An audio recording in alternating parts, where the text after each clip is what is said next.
છેલ્લા પોણા 2 મહિનાથી સતત કચ્છ મોરબી લોકસભાનો પ્રચાર પ્રસાર મારો ચાલી રહ્યો છે। જ્યારે હવે મતદાનને ગણતરીના દિવસો બાકી છે ત્યારે સમગ્ર મારો ગ્રામ્ય કક્ષાનો પ્રવાસ પૂર્ણ થયો છે।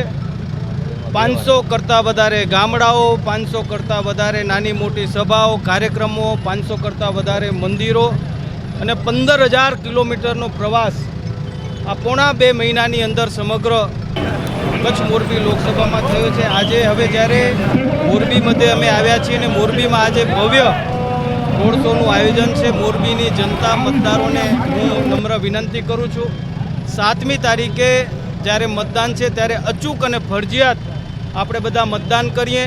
આજે આ વિશાળ રોડ શોની અંદર અમારા સ્થાનિક ધારાસભ્ય શ્રી કાંતિભાઈ અમૃતિયા, અમારા જિલ્લા ભાજપના પ્રમુખ રણછોડભાઈ અને સૌ આગેવાનોની ઉપસ્થિતિ, સૌ કાર્યકર્તાઓ અને સૌ મતદારો અને જનતાની વચ્ચે જઈ કરી અને 7મી તારીખના મતદાન કરો, નરેન્દ્ર મોદી સાહેબના હાથ મજબૂત કરો, કમળને મતદાન કરો એ અપીલ કરવા માટે અમે નીકળ્યા છીએ।